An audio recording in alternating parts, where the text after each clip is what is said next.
Hello, Year 9.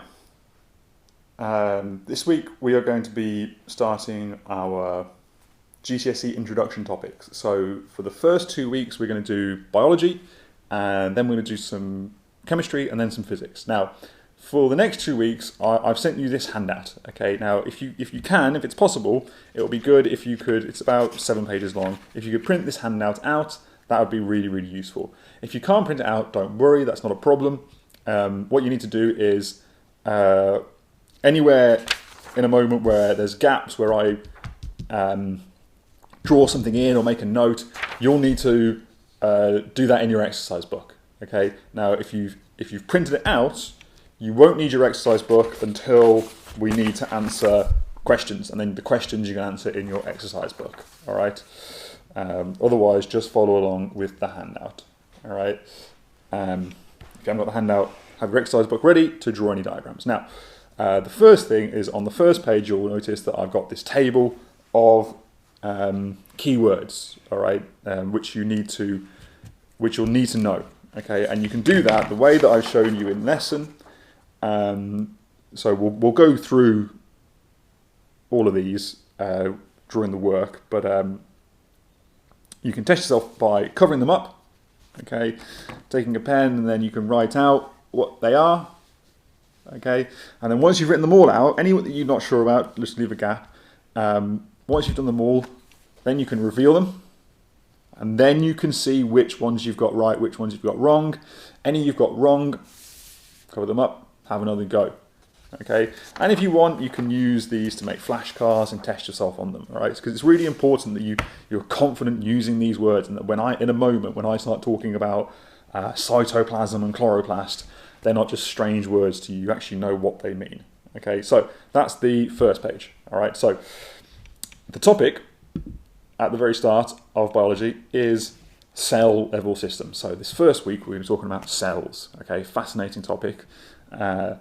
I want you to really pay attention, and then in September you can really impress your biology teacher with how much you can remember of this work.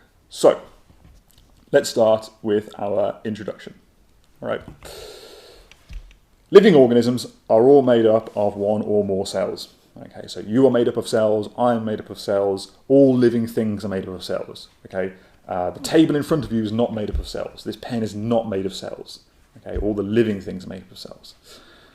Bacteria are just one cell, whereas human beings may contain more than 50 billion cells. All right, 50 billion, that's a lot. Okay, it's kind of difficult to imagine how much that is, but it's a lot. Now, different cells have different structures and perform different functions. Okay, so not all cells are the same. So the bacteria cells, and then sort of the cells in your eyes or the cells in your hands, they're not the same. Okay. Now, you can imagine that if there are 50 billion cells in a human, that means that cells are very, very small. Now, we're going to try and get a little bit of a handle on how big they are. So we measure the size of cells in micrometers. Micrometers. So what is a micrometer? Well, it's written with this Greek letter mu and then an M. Okay, so a micrometer. So you know you've got one.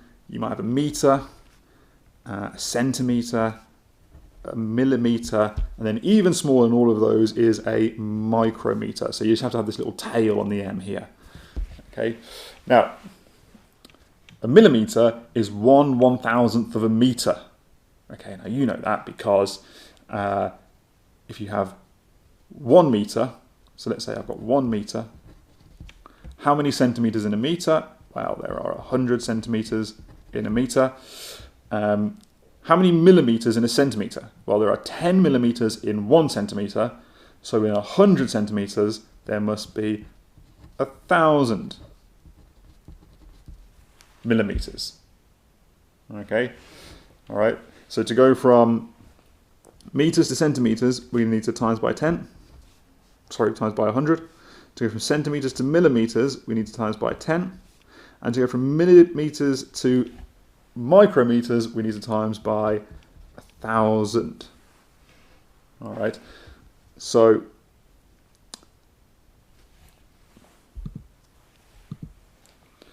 So we have here 1 million micrometers. Okay, so let's see. A millimeter is 1/1000th of a meter. So imagine, or you might have a ruler. Okay, imagine a meter. Okay, let me find my ruler. So here's my ruler. Now this is only 20 centimeters, but imagine it's a meter long, and then a millimeter is just only one of these lines. So the space from here to here, that's a millimeter. Now there are 1,000 of those in a meter. 1,000 of those in a meter. And there are 1,000 micrometers in one of those millimeters. Okay, I'll say that again. So this millimeter here, so the millimeter, so from 14 to 14.1, there's 1,000 of those in a meter. Now inside that 1 millimeter, there is 1,000 micrometers. All right, so here, a millimeter is 1/1000th of a meter, a micrometer is 1/1000th of a millimeter. Okay, so you might want to pause or rewind and watch that again, have a little bit of think about the how big we're talking. So we can also write this as 1 micrometer is 0.00001 meter. All right, so this is what I said up here, 1 million micrometers in 1 meter, which means that 1 micrometer is 1 divided by 1 million meters. Or we write it like this. Okay, so this and this, these are the same. These are the same thing. Okay, this is just written as standard form. Now, if you're not sure about this, don't worry too much. Okay, you'll learn more about this in maths. But this is just to give you an idea of what scale we're talking about. Okay, so now that we've talked about millimeters, micrometers and everything, let's talk about cells. All right, that's what we came here for. So, there are two main types of cell. Eukaryotic, prokaryotic. Okay, so now I know this is going to sound a little bit stupid, all right, but these are new words with strange pronunciation, strange spelling, so you might want to have a go now pronouncing these words. All right, so this is eukaryotic. Have a go. Eukaryotic. Prokaryotic. Prokaryotic. All right, don't worry about sounding a little bit silly, but just have a go. Okay, now, eukaryotic cells, these are the cells in plants and animals. So all the cells inside you are eukaryotic cells. Okay, they are relatively large. Now, I have to say relatively, okay, because they're not large, you can't see them. Okay, you can't see the cells in my hand, all right, but they are relatively large. So relative to other things, they are large. And they have a size between 10 micrometers and 100 micrometers. Okay, so 10 micrometers, 100 micrometers. So if we think about 10 micrometers, well, 10 micrometers would be, well, I know that a micrometer is 1/1000th of a millimeter, so 10 micrometers would be 1/100th of a millimeter. And 100 micrometers would be 1/10th of a millimeter. So you could almost start to see that. If you think, you know, before we were talking about 1,000 micrometers in just this 1 millimeter here. But if there were, you know, if it's 100 micrometers, that means there's 10 inside that millimeter. Now you might start to be able to see those. All right. Now the important thing as well is that eukaryotic cells contain a nucleus, which we'll come on to later. Prokaryotic cells are things like bacteria. Okay, they are simpler and smaller, so they're between 1 micrometer and 10 micrometers, so they're about 1/10 the size, and they do not contain a nucleus. Okay, so now we're going to take these in turn, so we're going to talk about eukaryotic cells first, and then prokaryotic cells. So, eukaryotic cells. There are two types of eukaryotic cells, plant cells and animal cells. Okay, so we've got this situation now where we have, I'm going to draw a little diagram. It's not part of this diagram, so I'm going to draw it over here. We can say here, we've got all cells, okay, and all cells can divide into eukaryotic and prokaryotic, and then our eukaryotic will divide into plant and animal. Okay, so it's helpful for you to have that scheme in your mind. All right, so you know what we're talking about. So if I'm talking about a plant cell, it's a eukaryotic cell. Okay, so we're now talking about eukaryotic cells, and we're going to start eukaryotic cells by talking about animal cells. Okay, animal cells contain the nucleus, a cell membrane, cytoplasm, and mitochondria. Okay, so we're now going to sketch and label a simple animal cell. All right, so let's do that. There it is. That's my cell. Okay, it just looks like a blob. All right, no particular shape, which I'll talk about in a moment. And then inside there, I've got my nucleus. Okay, and I've also got other things as well, these little dotty things. Okay, so let's label it. This here is my nucleus, and I've got around the outside, I've got my cell membrane. And then I've got these things here. These are called mitochondria. Oops, chondria. And I've also got just the things that the mitochondria are in, just this, all the inside of the cell is called the cytoplasm. All right, so what are these four things? Let's start with the nucleus. So the nucleus controls the cell. And it contains genetic material, which we'll talk about. I won't talk about that. Your teacher next year will talk about that. That's things like DNA. Okay, controls the cell, contains genetic material.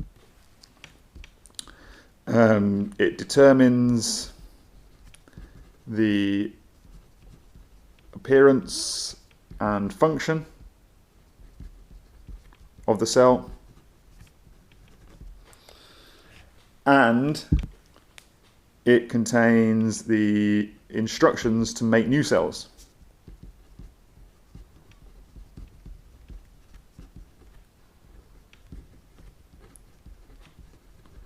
Okay, so it's this thing inside the cell. It's got all that information packed inside there. All right. Now, so what it might be a good idea to do is you could now, hopefully you're starting to think, well, I could probably make a flashcard out of this. At least that's what I'm thinking. So I'm thinking to myself, well, I could probably have a flashcard for animal cells. So on one side, I'd have what do animal cells contain? And then on the reverse side, I'd have nucleus, cell membrane, cytoplasm, mitochondria.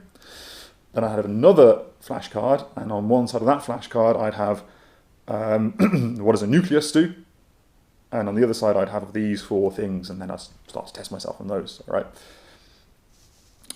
Okay, so moving on. Mitochondria. What do the mitochondria do? Well, very, very important. This is where respiration occurs.